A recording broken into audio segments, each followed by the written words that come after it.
बलूचिस्तान के इलाके सराडाकिये में दहशतगर्दों ने पंजाब जाने वाली बसों को रोककर शनाख्त के बाद 9 मुसाफिरों को शहीद कर दिया। शुहदा में 2 सगे भाई भी शामिल थे जो वालिद के जनाजे में शिरकत के लिए जा रहे थे। तर्जुमान हुकूमत बलूचिस्तान शाहिद रिंद ने इस वाक़े को फितनतुल हिंदुस्तान की खुली दहशतगर्दी करार दिया। सिक्योरिटी फोर्सेस ने फौरी कार्रवाई करते हुए इलाके में सर्च ऑपरेशन शुरू कर दिया है, जबकि किलात और मस्तूंग में भी दहशतगर्दी की कोशिशों को नाकाम बनाया गया। वजीर आला बलूचिस्तान मीर सरफराज बुगटी और वफाकी वजीर दाखिला मोहसिन नकवी ने वाक़े की शदीद मजम्मत करते हुए कहा कि मासूमों के खून का बदला जरूर लिया जाएगा। वजीर आला पंजाब मरियम नवाज की हिदायत पर शुहदा की मैयतें लाने के लिए एम्बुलेंसेज बलूचिस्तान रवाना कर दी गई हैं।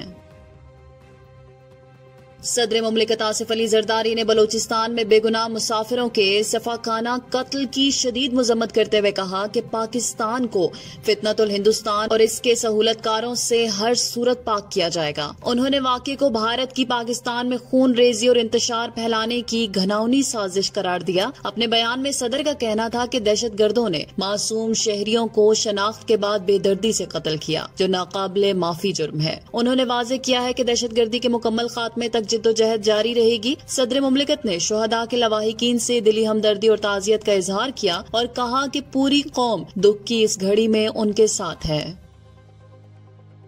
अमरीकी वजीर खारजा मार्को रूबियो ने कहा है कि गजा में जंगबंदी के इम्कानात पहले से ज्यादा रोशन हो गए हैं। उन्होंने बताया कि फ्रीकैन के दरमियान कई शराइत पर इत्तफाक हो चुका है और अब सिर्फ अमल दरामद के तरीक़ाकार पर बातचीत बाकी है। मलेशिया में सहाफियों से गुफ्तगू करते हुए रूबियो ने कहा कि बातचीत मस्बत समत में आगे बढ़ रही है, ताहम माजी के तजुर्बात के पेश नजर मुकम्मल एहतियात की जरूरत है। मार्को रूबियो ने हमास पर तनकीद करते हुए कहा कि अगर वो गैर मुसल्लह होने पर आमादा हो जाए तो ये तनाज़ा फौरी तौर पर खत्म हो सकता है। इधर हमास ने भी सालसों से संजीदा मुज़ाकरात जारी रखने की यकीन दहानी कराई है और कैदियों की रिहाई की पेशकश की है।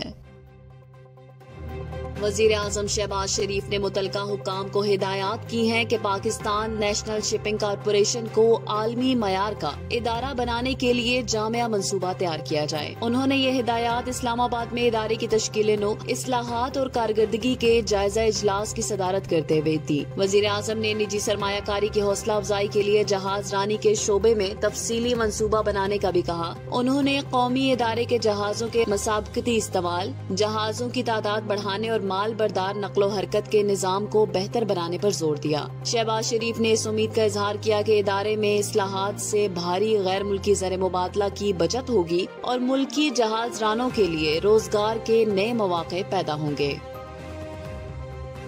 सदर मुमलिकत आसिफ अली जरदारी ने वर्चुअल असासाजात रेगुलेटरी अथॉरिटी ऑर्डिनेंस 2025 जारी कर दिया है, जो फौरी तौर पर नाफिजुल अमल होगा और पूरे मुल्क पर इसका इतलाक होगा।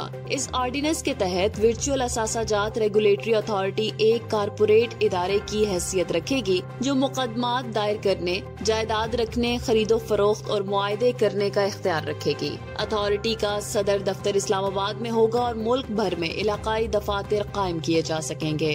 अथॉरिटी वर्चुअल असासाजात और इनसे मुतल्लिका सर्विस फराहम करने वालों को लाइसेंस जारी, मुअत्तल या मनसूख करने की मजाज होगी और वो निगरानी और ज़ाब्ता कार के लिए कवायद और ज़वाबित मुरतब करेगी। मनी लॉन्ड्रिंग और दहशतगर्दी की माली मुआवनत की रोकथाम भी अथॉरिटी की जिम्मेदारियों में शामिल होगी।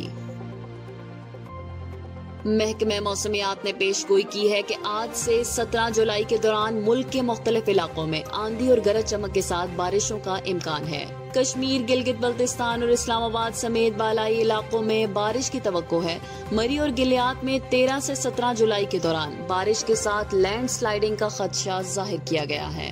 पंजाब के मुख्तलिफ अजला जिनमें रावलपिंडी, जेहलम, लाहौर, सियालकोट, गुजरांवाला, फैसलाबाद, मुल्तान और बहावलपुर शामिल हैं, वहाँ भी बारिश की पेशगोई की गई है। खैबर पख्तूनख्वा के पेशावर, मर्दान, कोहाट, दीर, सवात और दीगर अजला में भी आंधी और बारिश का इम्कान है। बलूचिस्तान के कुछ इलाकों जैसे यौब, शिरानी, मूसा खेल और बारखान में भी बारिश मुतवक्के है। पाकिस्तान और यूरोपीय यूनियन के दरमियान 20 मिलियन यूरो ग्रांट का मुआहदा तय पा गया है। मुआहदे पर दस्तखत यूरोपीय यूनियन की सफीर रीना कोनिका और सेक्रेटरी इक्तसादी अमूर डॉक्टर काजिम न्याज ने किए। वजारत इक्तसादी अमूर के तर्जुमान के मुताबिक ये ग्रांट गवर्नेंस में बेहतरी और कारोबारी माहौल को साजगार बनाने के लिए इस्तेमाल की जाएगी। इस इक़दाम का मकसद निजी शोबे के छोटे और दरमियाने दर्जे के कारोबारी इदारों की मसाबकत को बढ़ाना है। तर्जुमान ने यूरोपीय यूनियन के मुसलसल ताउन पर शुक्रिया अदा किया। यूरोपीय सफीर रीना कोनिका ने कहा कि ये मुआहदा पाकिस्तान को एक मजबूत, जामे और मसाबकती मईशत बनाने में मदद देगा और यूरोपीय यूनियन खवातीन की ज़ेरे क़यादत कारोबार और निजी और सरकारी शिराकतदारियों में सरमायाकारी कर रही हैं।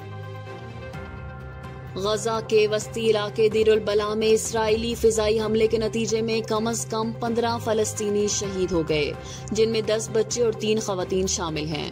गजा के गवर्नमेंट मीडिया ऑफिस के मुताबिक इसराइली फौज ने एक मेडिकल पॉइंट को निशाना बनाया जो बीमार बच्चों और खवातीन को ग़िज़ाई और तिबी इमदाद फराहम कर रहा था। बयान में कहा गया है कि यह हमला इसराइली काबिज फौज की जानिब से बच्चों, खवातीन और शहरियों के खिलाफ कत्लेआम की पॉलिसी का हिस्सा है। मीडिया ऑफिस के मुताबिक इसराइली बमबारी से शहरी आबादी, मार्केटें और बुनियादी सहूलियात भी अंधाधुंध निशाना बन रही हैं। शोदाए अक्सा अस्पताल में मौसूला वीडियोस में बच्चों की लाशें और जख्मियों को दिखाया गया है, जिन्हें तिबी अमला फौरी इमदाद फराहम कर रहा था।